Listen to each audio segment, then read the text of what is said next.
Hello അസ്സലാമു അലൈക്കും. ഇന്നൊരു ഡേറ്റ്സ് കേക്കാണ് ഞാൻ കാണിക്കുന്നത്.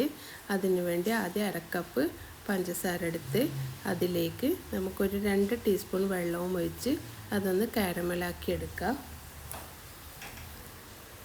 അത് ചെറിയ തീയിൽ വെച്ച് അത് കാരമലാക്കി എടുത്താൽ മതി. അത് ഇതുപോലെ ആയി വരുമ്പോൾ നമുക്ക് അതിലേക്ക് ഒരു 3/4 കപ്പോളം വെള്ളം ഒഴിച്ചു കൊടുക്കുന്നുണ്ട്. വെള്ളം ഒഴിക്കുമ്പോൾ വേണമെങ്കിൽ തീ ഓഫാക്കിയിട്ട് ഒഴിച്ചാൽ മതി. അതിനുശേഷം വീണ്ടും കത്തിച്ചാൽ മതി. അതൊന്ന് വീണ്ടും കത്തിച്ച് നമുക്ക് പിന്നെ അതിലേക്ക് ഒരു 15-20ഓളം ഈത്തപ്പഴം, നല്ല സോഫ്റ്റ് ഈത്തപ്പഴം എടുക്കണം. അതൊന്ന് കുരുവൊക്കെ കളഞ്ഞതിന് ശേഷം ഇതിലേക്ക് ചേർത്ത് ചെറിയ തീയിൽ അത് വെക്കാം. പിന്നെ 3 മുട്ടയാണ് എടുത്തത്. എല്ലാം കൂടി മിക്സിയിൽ അടിച്ചെടുത്താൽ മതി. പഞ്ചസാര 6 ടേബിൾ സ്പൂൺ അല്ലെങ്കിൽ 8 ടേബിൾ സ്പൂൺ മധുരത്തിനനുസരിച്ചിട്ട് ചേർക്കാം. പിന്നെ ഒരു അരക്കപ്പോളം സൺഫ്ലവറും ചേർത്ത് അതൊന്ന് അടിച്ചെടുക്കാം. പിന്നെ 1 കപ്പ് മൈദയിൽ 1 ടീസ്പൂൺ ബേക്കിംഗ് പൗഡറും 1/2 ടീസ്പൂൺ ബേക്കിംഗ് സോഡയും 1/4 ടീസ്പൂൺ ഉപ്പും ചേർത്ത് അതൊന്ന് മിക്സാക്കി എടുക്കാം. പിന്നെ ഈ മുട്ട മിക്സിയിൽ നന്നായി അടിച്ചതിന് ശേഷം അതിലേക്ക് നമുക്ക് 1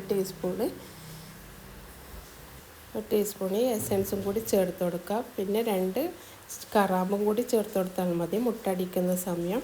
പിന്നെ ഈ ഈത്തപ്പഴത്തിൻ്റെ മിക്സിലേക്ക് നമുക്ക് ഈ അടിച്ച മുട്ടൻ്റെ മിക്സും കൂടി ചേർത്ത് കൊടുക്കാം. അത് നമുക്കൊന്ന് മിക്സാക്കി എടുക്കാം. പിന്നെ അതിലേക്ക് 1 കപ്പ് മൈദ നമ്മൾ എടുത്തു വെച്ചതുണ്ടല്ലോ, ആ മൈദയും കൂടി ഇതിലേക്ക് മിക്സാക്കി എടുക്കാം. അത് കറാമ്പ് ഇടുന്നത് കാണിക്കാൻ വിട്ടുപോയതാണ്. മുട്ട അടിക്കുമ്പോൾ തന്നെ ഇട്ടാൽ മതി. എല്ലാം മിക്സാക്കിയതിന് ശേഷം അതിലേക്ക് നമുക്ക് നട്ട്സ് ചേർത്ത് കൊടുക്കാം.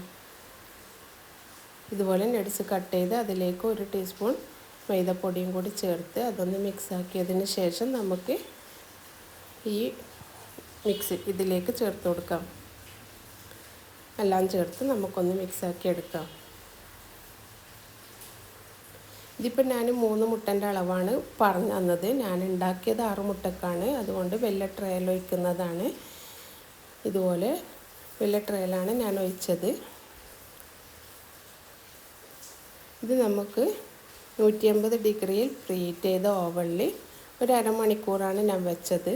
അത് ഓരോരാൾ ഓവൻ്റെ ഇതിനനുസരിച്ചിട്ടായിരിക്കും. അരമണിക്കൂർ കൊണ്ട് തന്നെ എനിക്ക് ഈ കേക്കായി കിട്ടിയിട്ടുണ്ട്. ഇതിൻ്റെ മുകളിൽ നട്ട്സ് ഓരോരാളെ ഇഷ്ടത്തിനനുസരിച്ചിട്ട് ഇട്ടാൽ മതി. ഇത് നല്ല അടിപൊളി കേക്കായി കിട്ടിയിട്ടുണ്ട്. അരമണിക്കൂർ കൊണ്ട് തന്നെ നല്ല സോഫ്റ്റ് ആയിട്ടുള്ള കേക്ക് തന്നെയാണ്. വളരെ എളുപ്പത്തിൽ നമുക്ക് ഉണ്ടാക്കാൻ പറ്റുന്നതുമാണ്. അതുപോലെ നല്ല സോഫ്റ്റുമാണ്. എല്ലാവർക്കും നന്നായി ഇഷ്ടപ്പെടും. നല്ലൊരു റെസിപ്പിയാണ്. എല്ലാവരും ഒന്ന് ട്രൈ ചെയ്ത് നോക്കുക. ഇൻഷാ അല്ലാഹ് അടുത്ത വീഡിയോയുമായി വരുന്നത് വരെ അസ്സലാമു അലൈക്കും. എല്ലാവരും ഒന്ന് മസ്റ്റായി ട്രൈ ചെയ്യുക. അത്രയും നല്ല സോഫ്റ്റും നല്ല ടേസ്റ്റുമായ നല്ല റെസിപ്പിയാണ്. ഇതൊന്ന് ഉണ്ടാക്കി നോക്കുക.